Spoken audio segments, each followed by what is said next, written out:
ये और ये भी, इनमें से जितनी भी कार के परखच्चे उड़े अभी आपने देखे, ये सभी कार्स मारुति सुजुकी की हैं।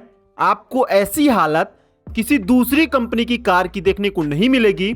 सुजुकी कार्स इंडिया में कितनी घटिया क्वालिटी के साथ आती हैं, ये आप सुजुकी और स्प्लेंडर की टक्कर को देखकर समझ सकते हैं, जहां पर सुजुकी का जो फ्रंट बम्पर है उसका पूरा का पूरा नक्शा ही बदल गया है और स्प्लेंडर में माइनर खरोचेस आई हैं।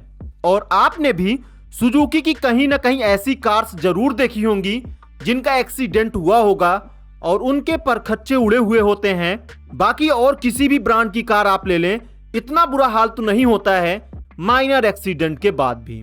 तो इस वीडियो में हम यही समझने वाले हैं कि सुजुकी इंडिया में इतनी घटिया क्वालिटी के साथ कार को क्यों बनाती है और सुजुकी का फ्यूचर प्लान क्या है अपनी सेफ्टी को लेके, कि क्या ये आगे भी ऐसे ही घटिया कार्स को बनाने वाले हैं या अब जैसे जो कार बायर्स हैं वो सेफ्टी को काफी ज्यादा इंपॉर्टेंट दे रहे हैं, तो क्या सुजुकी भी आने वाले टाइम के अंदर सेफ्टी को लेके इतना ज्यादा इंपॉर्टेंस देने वाला नहीं देने वाला है।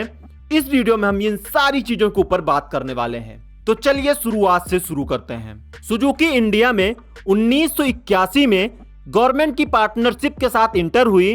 तब इंडियन मार्केट का लिबरलाइजेशन नहीं हुआ था और उस टाइम पे सुजुकी अपनी कार को डायरेक्टली जापान से इंपोर्ट करती थी। और 1983 के अंदर सुजुकी ने पहली अपनी इंडिया के अंदर फैक्ट्री लगाई। फिर 1991 में इंडियन गवर्नमेंट ने इंडियन मार्केट को ग्लोबल कंपनियों के लिए ओपन कर दिया।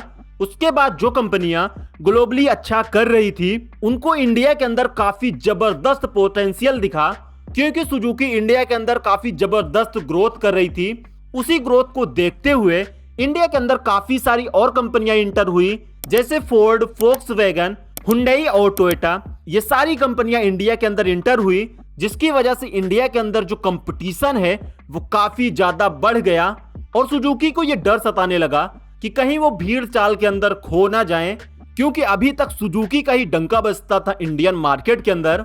लेकिन अब बहुत सारी कंपनियां आ गई थी जो अपनी क्वालिटी को काफी अच्छा दे रही थी और वो काफी नए नए फीचर भी ऑफर कर रही थी।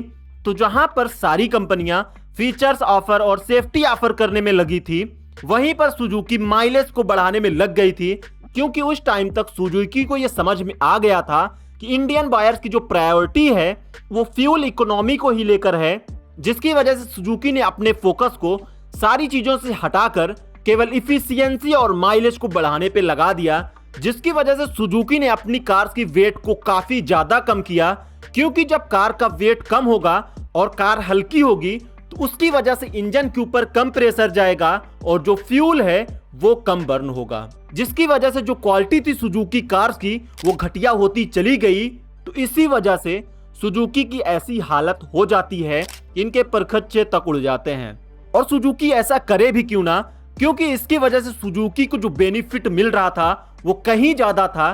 सुजुकी अपनी सेल्स को काफी अच्छे से ग्रो कर पा रहा था और इसके अलावा सुजुकी नए बायर्स को भी काफी अच्छे से टारगेट कर पा रहा था। तो अब ये सुजुकी को अच्छे से पता है कि जो इंडियन बायर्स हैं उनकी प्रायोरिटी चेंज हो रही है, जिसके लिए सुजुकी की जो नई वाली एसयूवी फ्रॉन्क्स आने वाली है, कहा ऐसा जा रहा है कि सुजुकी इसमें 4 से 5 स्टार तक ग्लोबल एनकैप के ऊपर लेके आ सकता है।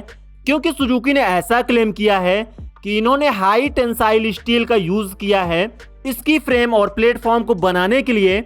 और सुजुकी जो अपनी कार्स के अंदर क्रम्पल जोल्ट टेक्नोलॉजी ऑफर करता है, इसके अंदर भी इन्होंने काफी ज्यादा इंप्रूव किया है। रिसेंटली आपने इनकी सोशल मीडिया के ऊपर भी देखा होगा कि इनकी जो क्रम्पल जोन टेक्नोलॉजी है इसको फ्लेक्स कर रहे हैं। तो अब ऐसा लग रहा है कि सुजुकी थोड़ा सा फोकस तो जरूर कर रहा है अपनी कार की सेफ्टी को बेटर करने के लिए, और ऐसा करें भी क्यों ना, क्योंकि अब ये सुजुकी को फिर से डर सता रहा है कि अगर वो अपनी क्वालिटी को इंप्रूव नहीं करेंगे, जो टाटा और महिंद्रा हैं ये दोनों कंपनीज मिलके इनकी मार्केट शेयर को खा जाने वाले हैं।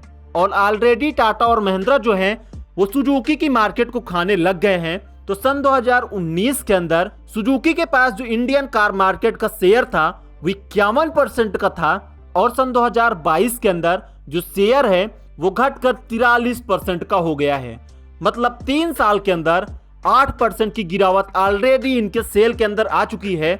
और अगर आप यहीं पे टाटा का मार्केट शेयर देखेंगे तो सन 2019 के अंदर जो टाटा का मार्केट शेयर था वो केवल 6% का था और सन 2022 के अंदर ये बढ़ के 12% का हो गया है। बाकी आपको इन सारी चीजों के ऊपर क्या लगता है ये आप कमेंट में जरूर बताइएगा। और अगर आपको ये वीडियो इंफॉर्मेटिव लगा हो तो आप हमारे चैनल को सब्सक्राइब भी कर सकते हैं।